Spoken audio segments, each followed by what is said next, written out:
The Kryvax warship Eternal Harvest drifted silently through the darkness of deep space, its sleek crystalline hull barely visible against the backdrop of distant stars. Captain Vextra stood on the command deck, all four of her sensor stalks extended in anticipation as she studied the small vessel that had wandered into their hunting grounds. Preliminary scan complete, Apex Captain, reported her second-in-command, Squadron Leader Nix. His carapace gleamed under the soft bioluminescent lighting. The vessel appears to be a primitive research craft. No energy shields, minimal weapons. Crew of 6.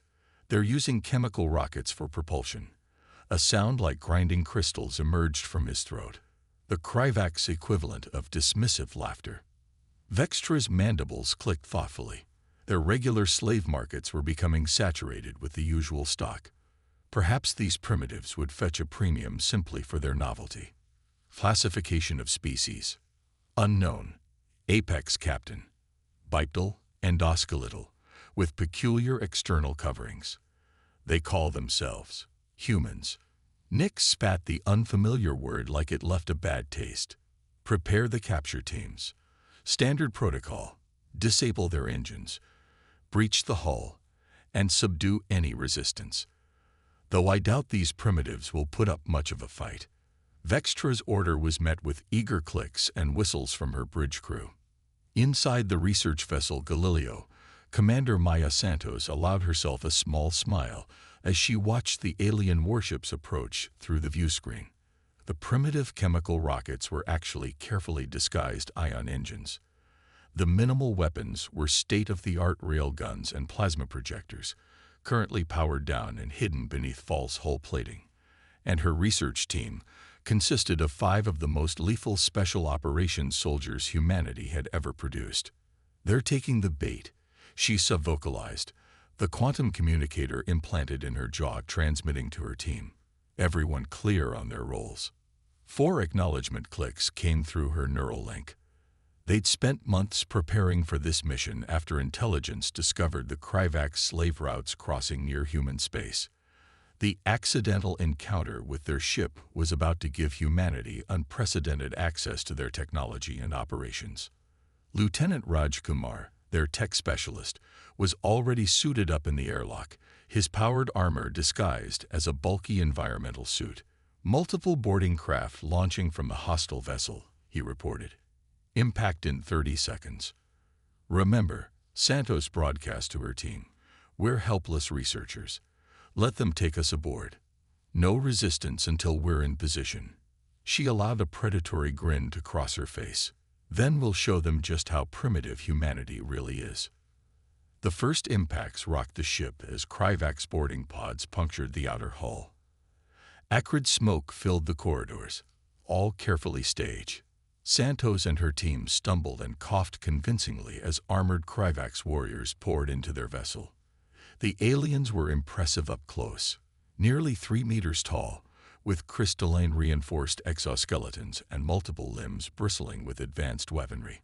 They moved with practiced efficiency, securing the bridge and engineering sections within minutes. Submit. Primitives. The lead warrior's translator crackled with artificial menace. Resistance is futile. You are now property of the Eternal Harvest. Santos raised her hands in apparent terror, her wide eyes and trembling lip a masterwork of acting. Inside, she was noting weapon configurations, armor weak points, and patrol patterns. The Kryvax weren't gentle as they herded the humans into restraints and began transporting them to their ship. But they were careless, convinced of their technological superiority. They missed the subcutaneous combat computers each human carried. They dismissed the human's musculature as underdeveloped, not recognizing the signs of advanced bioengineering. And most importantly, they failed to realize that every stumble, every fearful glance, every moment of their capture was being recorded and analyzed. As Santos was roughly shoved into a holding cell aboard the Eternal Harvest, she caught brief glimpses of other captives. Dozens of species she'd never seen before, all waiting to be sold into slavery. Her determination hardened. This mission was no longer just about gathering intelligence. They were going to shut down this operation permanently. "Be ready," she subvocalized to her team as the cell doors slammed shut. "Phase 1 complete. We'll begin Phase 2 once they've dropped their guard." She settled onto the hard floor, assuming a posture of defeat, while her combat computer continued mapping every centimeter of their prison. Above them on the command deck, Captain Vextra was already calculating the profit margins for their new acquisitions. She had no way of knowing that she'd just invited the wolves into her flock, wearing sheep's clothing. The Eternal Harvest resumed its course through the darkness, carrying what its crew believed to be just another group of helpless primitives. They would learn their mistakes soon enough, but by then it would be far too late. Night cycle aboard the Eternal Harvest brought a different rhythm to the massive slave ship. The crystalline corridors dimmed to a soft purple glow, and the guard rotations thinned as most of the Kryvax crew entered their rest period. In holding cell block Delta 7, Commander Santos lay motionless on the cold floor, her eyes closed, but her mind racing. Through her subcutaneous sensors, she maintained constant contact with her team, spread strategically across 3 different cell blocks. Lieutenant Kumar's voice whispered through their neural network. "Initial system analysis complete, Commander. Their security is more complex than we anticipated. Multiple redundant networks, quantum-locked protocols. But I found something interesting. They're running everything through crystalline processors." Crystalline. Santos kept her breathing steady and shallow, maintaining the appearance of sleep while her mind worked through the implications. "Like their exoskeletons." "Exactly," Kumar replied. The Kryvax seem to have built their entire civilization around crystalline technology. It's elegant, but it has one major weakness. It's extremely sensitive to specific resonant frequencies. In another cell block, Sergeant Maria Rodriguez, their weapons specialist, chimed in. "I noticed something about their weapons too. The power cells emit a unique radiation signature. If we could access one, I could rig it to overload at precisely the right frequency to disrupt their systems." "Good work, both of you." Santos allowed herself a small smile in the darkness. "What's our status, Chen?" Lieutenant Sarah Chen, their infiltration expert, had spent the day carefully observing the guard patterns and crew behavior. "They're overconfident, Commander, running a minimal security detail during night cycle. But there's something else. I've been watching the other prisoners. Some of them have been here for months, and they've learned things. The Vranic in the cell next to me, they can communicate through subtle color changes in their skin. They've been sharing intelligence about the ship's layout, crew rotations, even potential weaknesses in the cell systems. Can you establish reliable communication with them?" "Already have. They're willing to help, especially after I demonstrated some unexpected capabilities." Chen had managed to discreetly show the Vranic prisoner that humans were far more than they appeared. Santos processed this information, adjusting their plans accordingly. "Kumar, how long would it take you to fabricate a resonance device from available materials?" "With Rodriguez's help modifying a power cell, 6 hours, minimum. But we'll need access to their engineering section." The 5th member of their team, Corporal James O'Neill, had been strategically playing the role of the weakest prisoner, drawing the guards' attention with apparent panic attacks and physical weakness. "Leave that to me, Commander. I've got the guard rotation memorized." The night shift supervisor is particularly unsympathetic to prisoner distress. "One more episode from me should draw enough attention to create an opening." Santos felt a fierce pride in her team. Even separated and under constant surveillance, they were working together seamlessly, gathering intelligence and preparing to strike. But they had to be patient. One wrong move, one premature action, could doom not just their mission but the hundreds of other prisoners aboard. Through careful observation, they'd learned that the Eternal Harvest was headed for a major slave market in the Carina Nebula. They had 3 days before arrival to execute their plan. 3 days to transform from apparently helpless prisoners into the nightmare their captors never saw coming. The next 12 hours were a masterclass in psychological warfare and deception. O'Neill played his role perfectly, his breakdown drawing increasingly frustrated responses from the guards. Chen continued building trust with the other prisoners through subtle signals and coded messages. Rodriguez memorized the exact specifications of every weapon she saw, while Kumar used his neural implants to probe the ship's systems for vulnerabilities. Santos coordinated it all, building a complete picture of their target. The Kryvacs weren't just slavers, they were the product of a society that had evolved around the properties of living crystal. Their technology, their biology, even their psychology was fundamentally different from anything humanity had encountered before. But like crystal itself, once you found the right point of pressure, the entire structure could shatter. During the next meal cycle, when the guards roughly shoved protein paste through the cell force fields, Santos noticed something crucial. The fields flickered slightly at the moment of transfer, and the frequency of that flicker matched exactly with the resonant pattern Kumar had identified in their systems. New plan, she subvocalized to her team. We're not going to just escape, we're going to turn this entire ship into a resonance chamber. She began laying out the details, each team member adding their expertise to refine the strategy. Above them, Captain Vextra reviewed the day's reports with satisfaction. The new specimens were properly subdued, showing appropriate fear and confusion. The profit from this run would be exceptional. She had no idea that with every passing hour, the humans were turning her own ship into a weapon against her crew.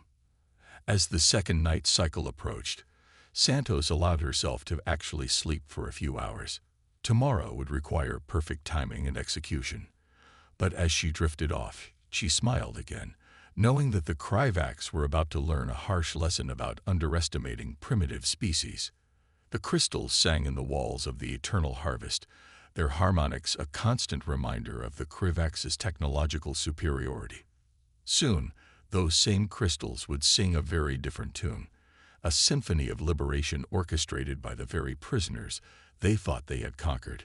The moment the eternal harvest began its third day cycle, Corporal O'Neill launched Phase 1 of their plan. His agonized screams echoed through the cell block, his body convulsing in what appeared to be a severe medical emergency. The performance was so convincing that even some of the other alien prisoners pressed against their force fields in concern. The primitive is malfunctioning. The night guard's translator squawked with genuine alarm. Following standard protocol, he summoned the ship's medical officer, exactly as the humans had anticipated. Dr. Kex was the Eternal Harvest's chief xenobiologist and medical officer. Her crystalline exoskeleton bore the distinctive green markings of a scientific caste, and her movements were more precise than the warrior guards. As she approached O'Neill's cell with a medical scanner, Santos watched through half-lidded eyes, counting the seconds. Fascinating, Kex muttered, adjusting her scanner. The creature's neural patterns are completely. She never finished the sentence. The moment she lowered the force field to examine O'Neill, he moved with explosive speed. His convulsions transformed into a perfectly executed throw that sent the medical officer crashing into the surprised guard. Simultaneously, Kumar activated the resonance device he'd spent 2 days secretly assembling from components in his false tooth. The high-pitched whine was barely perceptible to human ears, but its effect on the crystalline technology was immediate. Force fields flickered, security systems stuttered, and the Kryvacs themselves winced in discomfort as their exoskeletons vibrated at an unfamiliar frequency. Move, Santos barked through their neural link. Rodriguez was already in motion, diving for the fallen guard's weapon. Her countless hours studying their technology paid off as she instantly disabled its genetic lock and began providing cover fire. Chen slipped out of her cell like a shadow, heading for the environmental control center they'd identified during their reconnaissance. The other prisoners, prepared by days of subtle communication, stayed calm and clear of the force fields, waiting for their moment. Security breach in cell block Delta 7. The ship's automated systems were finally catching up to events, but the resonance interference was playing havoc with their response times. Kryvacs warriors rushed to contain the situation, their crystalline armor gleaming.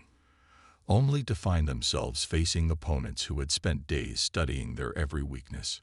Santos engaged the first response team directly, her enhanced muscles and combat training proving devastatingly effective against enemies who relied too heavily on their technological advantages.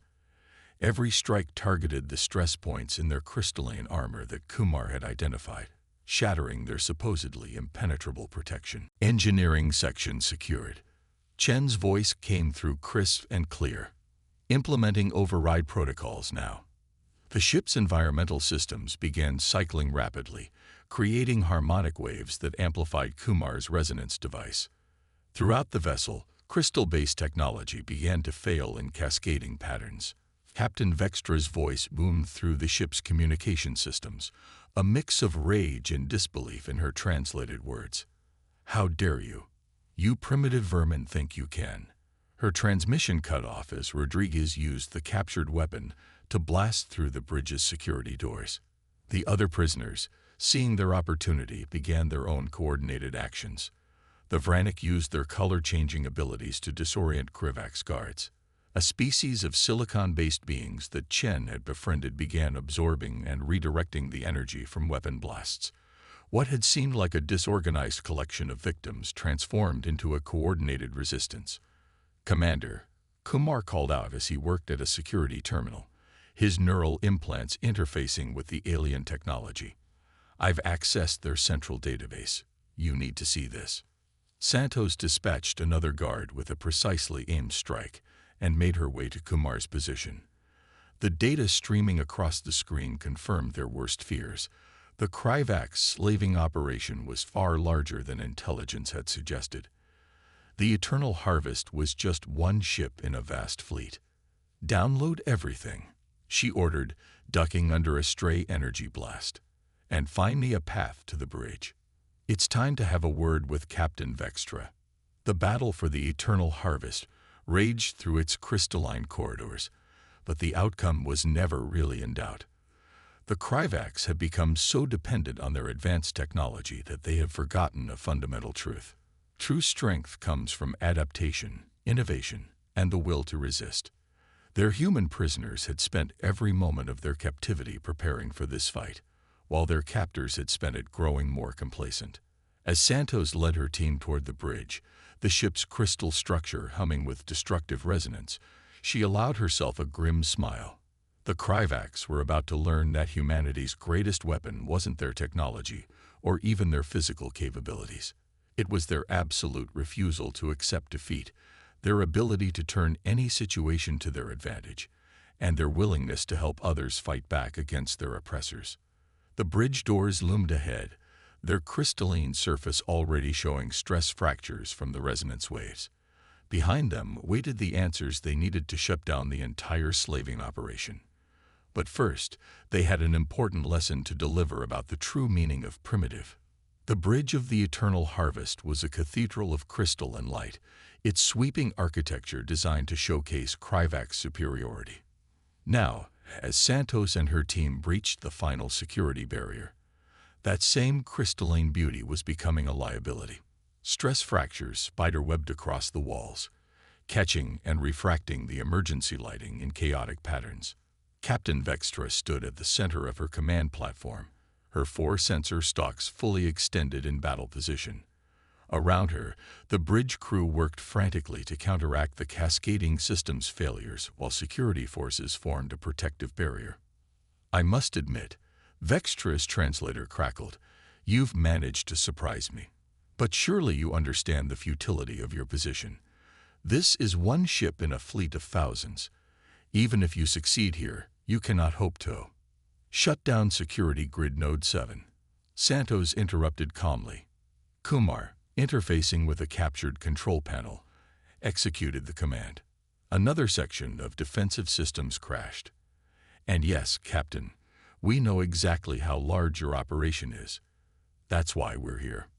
The Krivak's captain's mandibles clicked in genuine confusion.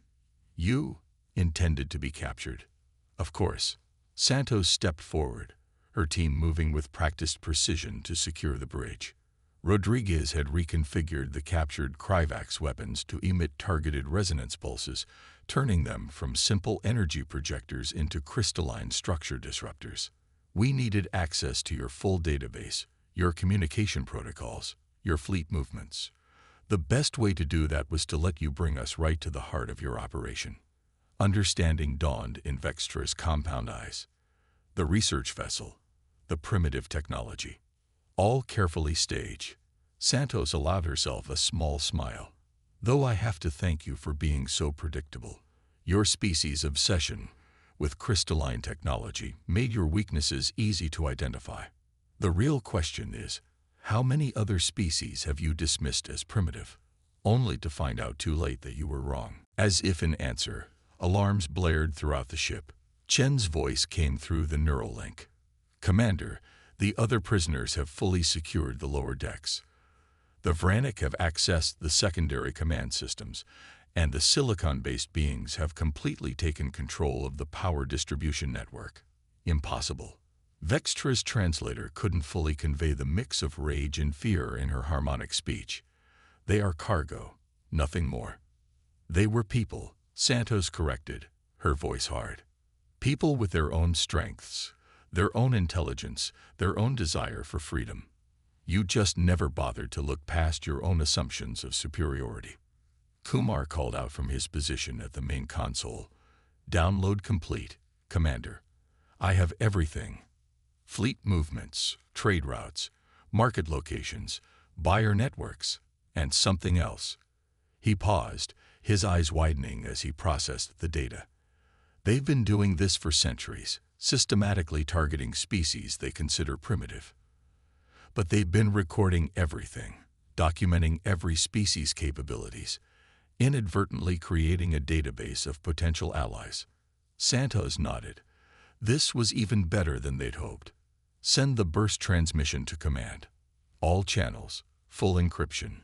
She turned back to Vextra, who stood rigid with fury and disbelief.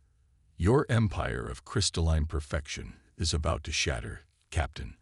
As we speak, every species you've ever enslaved is receiving proof that you can be defeated, along with detailed technical specifications of your weaknesses. The bridge crew's movements became frantic as confirmation signals began appearing on their screens. Across known space, former victims of the Kryvax slave trade were receiving the message. The slavers could be fought. They could be beaten. And humanity was offering to help.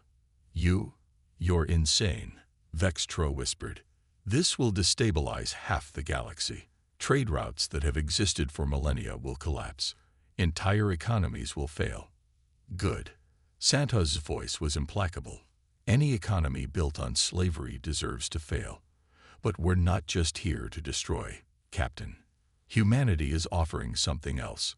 Partnership, equal trade, cultural exchange.